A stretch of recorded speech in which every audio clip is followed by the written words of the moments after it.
round of DLA night. Today I have with me Dr. Grant Van Ulbrich, because you got your doctorship, wasn't it, only just a couple of days ago? Last Tuesday I walked, yeah. And we're going to be talking about transforming sales management, lead sales teams through change. This is Grant's new book. See, he's got one as well. And I've read this, and this is I really love this, Grant.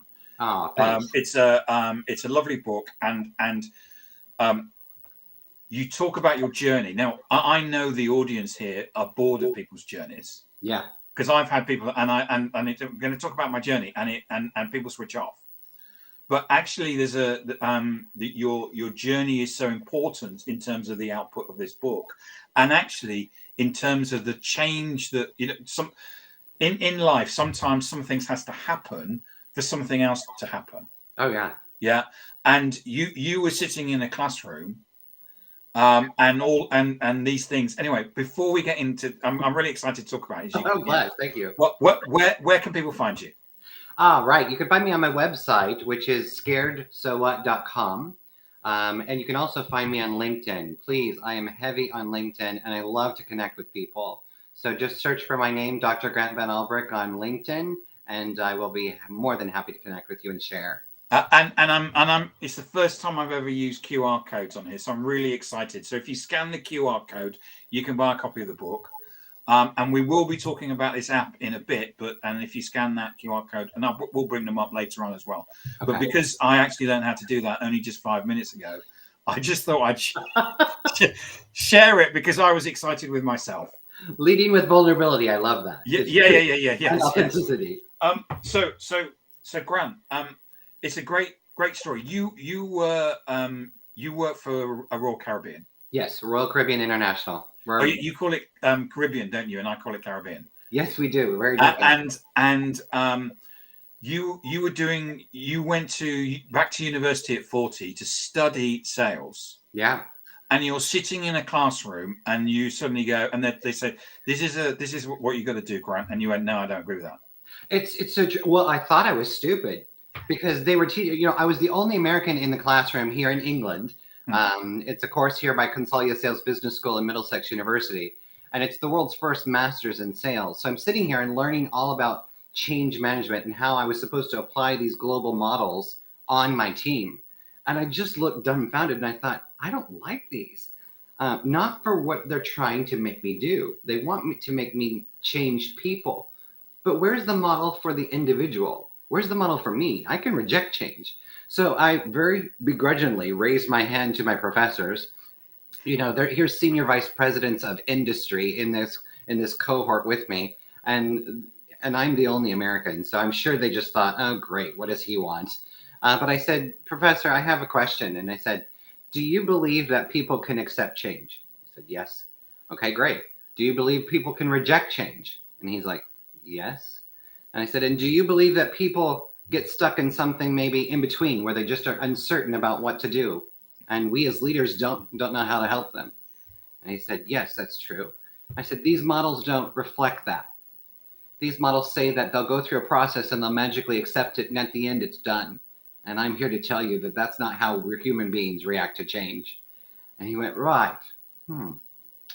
Perhaps you should make the model yourself. And I went, is that my research project? He's like, it is now. It is now. So there you go. So I mean, you actually explain in the book about the change models. Mm-hmm. And you've actually spoken to a number of people who either wrote them or they're offspring of the people that wrote them. Absolutely, yeah. I had some part of the research for your is it a thesis or a? Yeah, it's a thesis. It's an actually work-based thesis. Yeah. Yeah. So you looked into the change models, and there are, was it 5, 6 change models? And you're right. None of them take into account that actually people don't want to change. Yeah. Well, not even that. They don't know how to. So we as individuals haven't been taught how to manage change for ourselves. And when, and I went with my gut on that because I've been through some major change situations in my life, and I've rejected those situations and said, no, this is not going to happen to me the way you want it to. And in doing so, I was able, through the research, thankfully, I could use Middlesex University's name to approach these global leaders like Daryl Conner. People also reflect on the SARA curve, or the 5 stages of change curve, which is Dr. Elizabeth Kubler-Ross. Unfortunately, she's no longer with us, but her son and her daughter are, and they're the president of their foundation. And when I reached out to them and said, I'm doing research on personal change, they immediately came back and said, well, we'll talk with you about it. Let's have a great conversation. So I was able to get in-depth research from people who actually know about this and created it. So, yeah. And I mean, it just amazes me that no one seems to have spotted this. Well, you know, in the research that I conducted, and even through the literature reviews, all of it is written on organizational change. And even when you get to the ADKAR model, which is the closest one that typically tries to implement personal change through the desire. And that's usually where I get most rebuttals. People say, oh, Grant, that's already been done. It's in ADKAR, it's in the D in desire. And I say, what happens when they reject the change? Can you go through with the rest of the model? No. So you don't need to know anything else because they've rejected the change. So your model is defunct at that moment. But those models are all very good at what they're designed to do. They're just missing the individual piece. And that's where Scared So What and organizational change to be successful need to be used together. You know, when you look at the research, you go all the way back to John Cotter and his research, and Dr. David Wilkinson, who they defunct the myth that 70% of change fails. That's not true. Dr. David Wilkinson pats that back to John Cotter. What he said was 30% of change management is successful. The rest is somewhere where the organization didn't want to outright failure, leaning more towards outright failure. And when I asked the question of these leaders, I said, well, why is that? And they said every single time it's because the organization forgets to include the needs of the individual. And so when I was speaking with Ken Ross, Dr. Elizabeth Kubler-Ross's son, I said, my model is specifically for the individual. And he said, Grant, what you're trying to do is facilitate a conversation, which is exactly what my mother did. Yeah. He goes, you have to get to the individual first. You know, we can't implement change on people within entities, within sales, with any organization, unless we know what the person thinks about it. And that's the missing link. And you know, it doesn't matter what industry we're in or what type of role that we have. I mean, we both work in the sales environment, but sales means change. Absolutely. You know, look at the change that we've had over the last 3 years in terms of the pandemic and the move to not necessarily, you know, moving from everybody being in the office to having hybrid working and stuff like that. So absolutely. And think of our organization, you know, the world's leading cruise line, 62 plus ships, 100,000 employees around the world, multi-billion-dollar corporation. And one day we went to zero revenue and no passengers, no guests, employees go home. And we stayed that way for 2 years. So how do you then support the thousands of travel agents around the world supporting their customers? It was massive change. And that's where Scared So What was born, in the middle of all of that. So from a test case scenario, you couldn't have asked for a better recipe to test a personal change model. It was just perfect.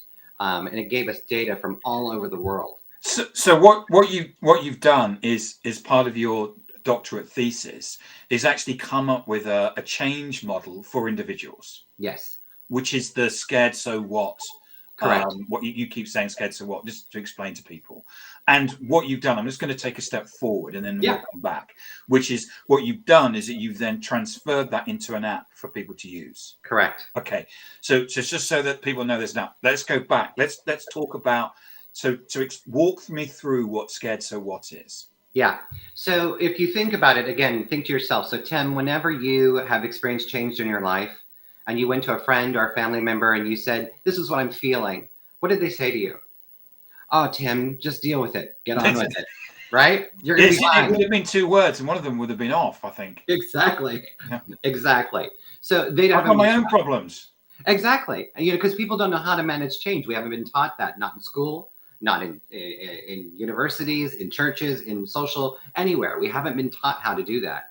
And the conscious theory that's out there is that you can't express your feelings. Well, that's exactly what I said was not true.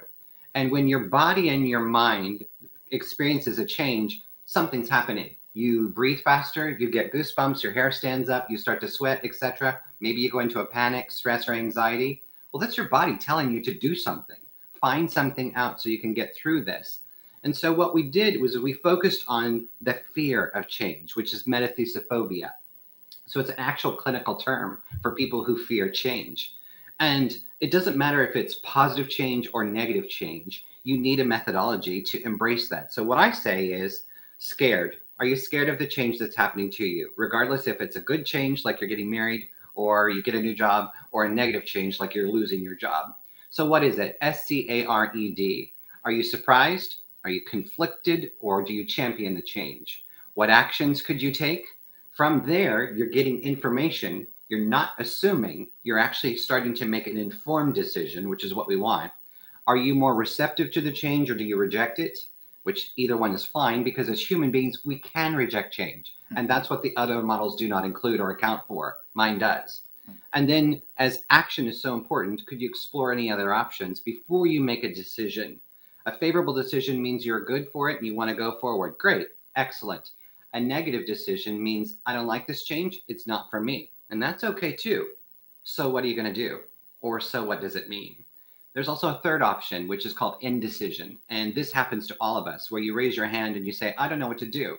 I'm concerned. I'm confused. And that's because you didn't take the time. You didn't investigate. You didn't do the actions, and you didn't explore any opportunities to get information so you can make an informed decision. So that's the scared process. And we're giving people permission to critically reflect through the change that happens. And then once you do that, you then go, I'm right. I've made a decision. This is how I feel about this change. So what? What is the strategy? What are your options or opportunities? Do you have a way forward? Then you pause and say, do I have hope, or do I know how I'm going to execute the change in the way I want? What actions will I take? Jot them down. And most importantly, how will I take ownership of the change so that I ensure it happens the way I want and not the way somebody else wants? And that could be just reminding yourself to celebrate because you did it. Or it could be milestones or important dates. So what we're doing is we're saying to people, you can have the power and the ability to reduce stress, reduce anxiety, and make your own informed decisions about change. You don't have to panic about with somebody else. You can critically reflect through the model yourself.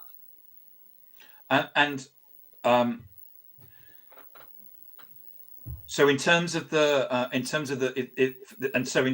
app and using this is for individuals, yep. Or it could be that you've got a change program within an organization. Anything and everything. So the first version of the app right now, what I wanted to do was get this model and the research out to the world. So I've packaged it up in an app, and it's free for all individual use. And so you can download it on Apple or Android, and literally in the palm of your hand, I will teach you what is personal change for the first time. So you learn what it is, you learn about it, and then you reflect on something that's happening, and you can take a quiz. So instantly you can take a quiz, answer the questions, and it will populate your results under SCARED. Green is favorable, red is unfavorable. And then when you push each of the elements, an expert video comes up that tells you exactly what your results mean. And so it helps you to visualize the change and your feelings now versus just sitting here in assumption. And from there, you can go on and you can build your so what plan in a digital way. What is your strategy? And you can share and talk with others to build it collaborative. And that's how you are starting to manage personal change for yourself. So I've made that free for all individuals. For businesses and corporations, look, I've put a lot into this. So if you can afford to buy your members a cup of coffee, guess what? It's less than that. So I license it to corporations, and then I want to work with you so that we can get it into your organization and teach people how to manage change for themselves so that work is successful and that organizational change has a far greater chance for success than just 30%. So that's how we're working on it together. Okay. And what are you going to be doing, taking it forward? Is it that, have you got a view in terms of, is this the minimum viable product, and then what you're going to do is you're going to enhance it going forward? Actually, I'm enhancing it right now with my developer. We are making a business version for corporate entities so that they can have just a difference of Why is there a difference between the free version and why should I have to pay as a company? True. So the personal version, as you see today, you can't share your results with somebody. You cannot share your so what with people as well too. So the business version is going to open all of that up and have it unlocked and unrestricted. So if I want, as a supervisor, to invite 3 people to make a strategy plan together, I could do that. I can share it and we can all see it together. Reporting, access, but you want to keep it private as well. So it's up to the individual because it is personal change. But within the organization, what you want to do, if you're launching any type of change process, you want to be inclusive of the individual. So a leader or a supervisor could send a scared quiz out and say, well, how's my team feeling about this change? And once we know through it, we utilize coaching and we get people where they need to be, then we can place an organizational change model on top. But we know that we've included everybody. So as a first step, we're in a better chance of success. Because I know that when I've spoken to you before, you're very clear about what leadership is and what leadership should look like in 2023. Yeah. And that's very different from what maybe leadership was 20 years ago, which is where I would say, right, Grant, you've got, you're going to be doing this new territory next year. You're going to be doing this, this, and this. Are you okay with that? Yeah. And you would say, yes, because I'm the boss. And you'd say, exactly. Yeah, you're not giving me much choice of what I can say, are you? That's a because you know very well the last person who said no, I fired. Exactly. By the way, this is a metaphor for people watching this. It's not that I do that. We didn't really do that. No. So people do. People absolutely do. And that's transactional leadership. And it's horrible. Yes. Yeah, it's absolutely horrible. As I expanded on in my doctorate, I actually created another model that I will be publishing later. And it's a leadership model. And it was so interesting throughout all of my research. All leadership styles are written about academically by themselves. And I just thought, that doesn't make sense. If I'm a mechanic, I've got a tool chest. I'm going to take all the tools to do the job. Why would we not do that as leaders? So I pulled together the 3 that I think were the most robust in any type of leadership pros that you could work. And I called it a new model, Try to Lead. And it's a 3-pronged approach. The first one is you understand what the entrepreneur is, right? Entrepreneurial spirit, right? But you can have an intrapreneur, somebody who practices those skill sets and expertise abilities within the organization. Then the second tool is called narrative hermeneutics. And this is ancient. This goes way back to the Greek days, to where who had the permission to transcribe holy texts and make it into meaning and understanding for the lay people. Well, we use this practice today. It's a methodology used in everyday business, narrative hermeneutics. So who's the person that transcribes a brand into meaning and understanding? And in my thesis, I argue that sales is the practice of narrative hermeneutics, and leaderships can practice that as well too. So example, if you know what Coca-Cola is, great, but does many people know what Royal Caribbean is? Maybe not. So the salesperson has to transcribe that brand into meaning and make understanding for the consumer to be able to say, hey, I want that. And that's a leadership trait as well too, that you could learn and practice. And then the last one, where we were just talking about, is transactional leadership, is where we do not want to be. That is where I'm telling you, you do this, you do that, and wait, I take all the credit, I'm the boss, I'm leading. Well, good for you. How many people are following you? A big fat 0. But if you lead as a transformational leader, you take the jacket off, you sit down beside them, you utilize coaching, you invest, you develop people. And then when the team does the great success and the great work because they're growing, you give them the praise and you sit in the back. You measure yourself by the actions of what your team does and how they grow and how they're promoted. And then how many people follow you then? Everybody. So it's living in today's democracy where everything is based on emotional attributes. You have got to change your leadership style and leadership practice. And that's where Scared So What and this new way of working and leading can help you be more successful. So that great comment here from Paul Roberts. If you challenge change, it's viewed as you don't believe it. And it's so true that, you know, if you put out that, I'm not sure this is right, you immediately, well, that's because change is you're either for us or against us. Oh yeah, well, Paul, you're absolutely right, and thanks for the comment. And I've been beaten up by this quite a bit. If you can imagine, trying to be an academic, changing change, That's exactly what I'm doing. The book is called Transforming Sales Management, but it really should be called Transforming Change Management, because that's what I'm doing. And, you know, so many people will say, have you thought of this model? How have you thought of that model? And typically they go right to, but the D in ad card, that's all about the individual. And I ask them this one question: what happens if your people reject the change? Your model's kind of broken. It stops right there.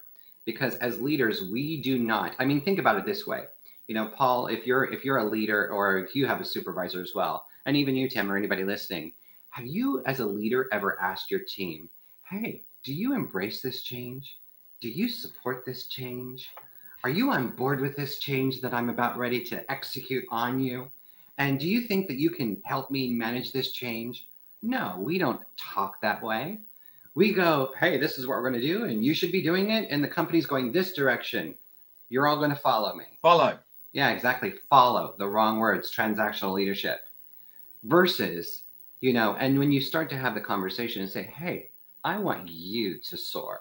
How do I help you get there? Utilizing coaching, transformational leadership, sitting beside you, not being, or actually allowing yourself to be vulnerable, sharing, being empathy, care. You're living, when you practice that way, you're living in today's democracy, in today's world.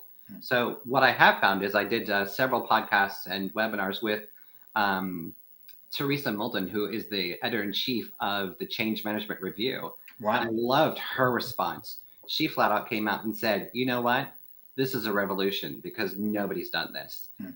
We do not talk about personal change and your model. And the nice thing is I'm not a threat to organizational change. I believe in it. It's just I want it to be successful much more than 30%. I want that other 70%. So you've got to include the individual. Grant, so thank you so much for coming on and sharing not just your journey, but your book and your thesis and your expertise. Just to remind everybody, Dr. Grant's book is Transforming Sales Management, Lead Sales Teams Through Change. And if you scan the QR code, you can get it, takes you to Amazon.com. I've read the book. It's a really, really good book. And it talks you through Grant's journey about change management, because you'll get a question probably from your leadership about why you aren't implementing one of those things.